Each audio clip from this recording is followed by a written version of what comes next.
6ஆம் பாவகத்தில் 8ஆம் அதிபதி போய் உச்சனாக இருக்கிறார். 6ஆம் பாவகாதிபதியும் அங்கே பார்க்குறாருன்னே வச்சுக்கோ. சூரியன் சுக்கிரன் இந்த அமைப்பு. இந்த இடத்துல செவ்வாய் சனி அங்கே சேர்ந்து விடக்கூடாது. இந்த சுக்கிரன் கூட பார்க்கக்கூடாது. சரி, இதை வேறு விதமான 6ஆம் பாவகம் கடுமையான அமைப்புகளில் உங்களுக்கு புரிய வைக்கப்பட வேண்டிய ஒன்று. 6ஆம் பாவகம் கடுமையான அமைப்புகளில் உங்களுக்கு புரிய வைக்கப்பட வேண்டிய ஒன்று. இங்கே சனி செவ்வாய் எதுவுமே பார்க்கலன்னு வச்சுக்குவோம். இப்போ இந்த இடத்துல லக்னாதிபதியை மட்டும் நான் போடலை. லக்னாதிபதியை வேணால் இங்கேயும் போட்டுடுறேன்.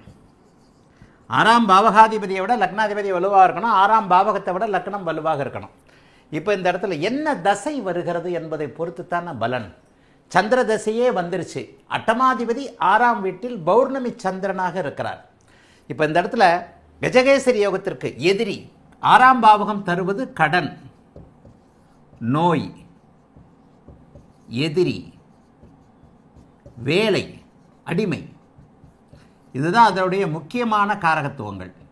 அடுத்து உயிர் காரகத்துவம்னா தாய் மாமன்னு சொல்லலாம். இப்போ இந்த விஷயங்களில் அடிமை அப்படின்னு நம்மளுடைய மூல நூல்கள் சொல்லுகின்றன. அப்போ இந்த இடத்துல 6ஆம் பாவகத்துடைய என்ன நடக்கும் அப்படிங்கிறது எதிரிக்கு நான் இந்த கஜகேசரி யோகத்தை சொன்னேன்னா, சரி எதிரியை தருபவர் யார்? செவ்வாய்னு வச்சுக்கலாமா? சனியை விட எதிரியை தருபவர் செவ்வாய். கடனை தருபவர் செவ்வாயை விட சனி. நோயை தருபவர் சனியும் செவ்வாயும். லேசா புரியுதா பாருங்க. இந்த வகுப்பு சூரியனை பத்தின வகுப்பு. 6ஆம் பாவகத்தில் நான் ஒட்டுமொத்த பாவத்துவ தாக்குதல். 6ஆம் பாவகத்தில் ஒரே ஒரு பாவர் இருப்பது 6ஆம் பாவகத்தை நசிக்க செய்யும் செயல். 6ஆம் பாவகத்தில் யாருடைய பார்வையுமின்றி சனி இருப்பது, யாருடைய தொடர்புமின்றி ராகு இருப்பது, யாருடைய தொடர்புமின்றி செவ்வாய் இருப்பது, கேது இருப்பது. சூரியன் கூட இருந்தாலும் பரவாயில்ல, அவரும் அரைப்பாவர் தான், அது நல்லது. அதே நேரத்தில் 6ஆம் பாவகத்தில் சனியை தாண்டி செவ்வாய் பார்த்து விட்டார். சனி செவ்வாய் இருவரும் இருந்து விட்டார்கள். நல்லா புரிஞ்சிருக்கிறீங்க விழுப்புரம் சுந்தர வடிவேலு. இதை நீங்கள் பலதரப்பட்ட ஜாதகங்களை பார்த்து இதை நீங்கள் உறுதிப்படுத்திக்கலாம். 6ஆம் பாவகம் கடுமையான பாவத்துவத்தில் இருக்கிறது. ஒரே நேரத்தில் சனி செவ்வாய் ராகு தொடர்போடு இருக்கும்போது அந்த மனுஷன் கடனாலேயோ நோயாலேயோ அந்த மனுஷன் அப்படியே வாழ்விழந்து போவார், லக்னாதிபதியின் வலுவிற்கேற்ப. சரி, இப்போ எந்த இடத்துல பௌர்ணமி சந்திரன் இங்கே சொல்லிட்டீங்க. இந்த இடத்துல 6ஆம் இடம் அதீத சுபத்துவம். இந்த இடத்துல என்ன நடக்கும்? தசைக்கு ஏற்ப என்ன தசை நடக்க போகுது? என்ன தசை நடக்க போகுது? இந்த இடத்துல சந்திர தசை வராது. சரி, சந்திர தசை வருது, கிருத்திகை நட்சத்திரத்தில் வருது. கிருத்திகை நட்சத்திரத்தில் என்ன, ஒரு வயசு குழந்தைக்கு 11 வயசு வரைக்கும் சந்திர தசை வரும். 11 வயது வரைக்கும் சந்திர தசை வரும். லக்னாதிபதி வலுவாக இருக்கிறார், அட்டமாதிபதி பௌர்ணமி சந்திரனாக இருக்கிறார். இந்த ஜாதகருக்கு, இந்த குழந்தைக்கு கண்டிப்பாக ஆயுள் பங்கம் இல்லை. சரி, பருவத்தில் சந்திர தசையே வந்துடுது. இந்த குழந்தை போய் கடன் வாங்குமா? பிறக்கும் போதே இந்த குழந்தைக்கு கடன் இருக்குமா? கடனால் மனக்கலக்கம் ஏற்படுமா? 6ஆம் பாவகம் என்பது மனக்கலக்கத்தை தரக்கூடிய ஒரு விஷயம் இல்லையா? அப்போ இந்த குழந்தைக்கு என்ன இருக்கும்?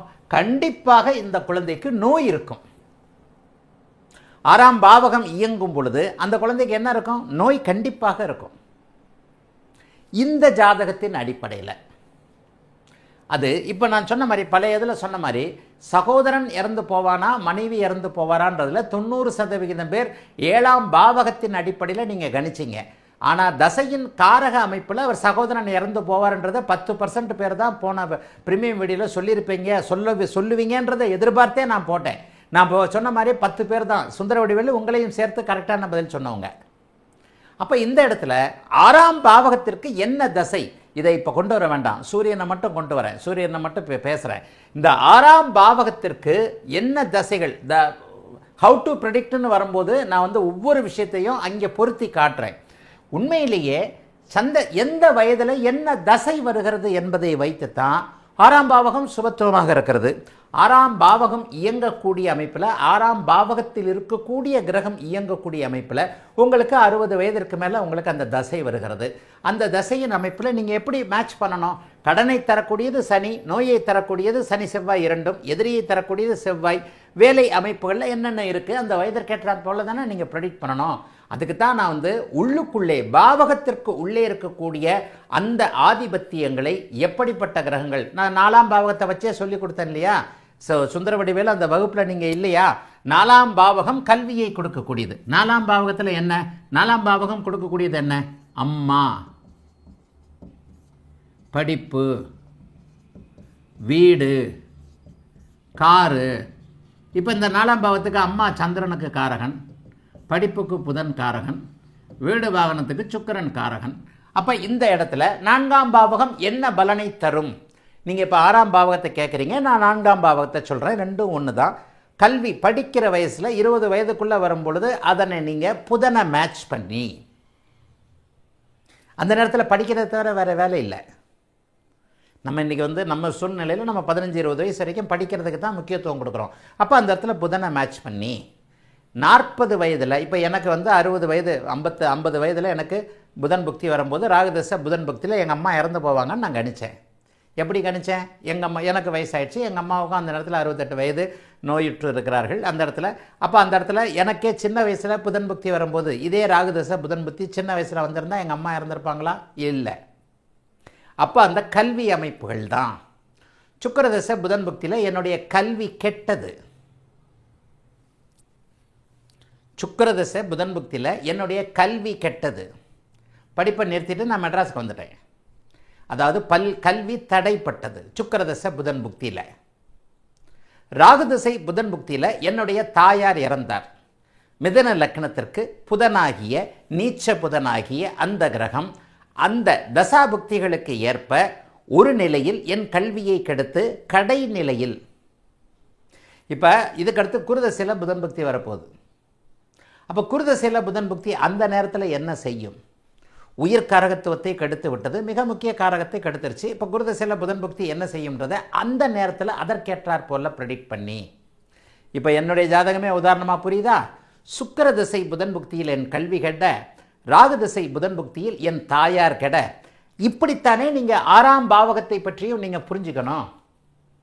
6ஆம் பாவகம் இந்த மாதிரியான அமைப்பில் குழந்தையாக இருக்கும்போது நோயை கொடுக்கும். உயிர்காரகம் அமைப்பில் 8ஆம் பாவகாதிபதி உச்சமாக இருக்கிறார், லக்னாதிபதி வலுவாக இருக்கிறார் என்கின்ற முறையில், ஆயுள் காரகனும் வலுவாக இருக்கிறார் என்ற முறையில் குழந்தைக்கு 10 வயது வரை ஓரளவிற்கு நோய் இருந்தே தீரும். ஆக எந்த பருவத்தில் எந்த தசை வருகிறது, எந்த பாவகத்தின் உள் அமைப்புகள் எப்படி காரக கிரகங்களால் இயக்கப்படுகிறது என்பதை வச்சு தான் நீங்கள் பலன் கண்டிப்பாக சொல்ல முடியும்.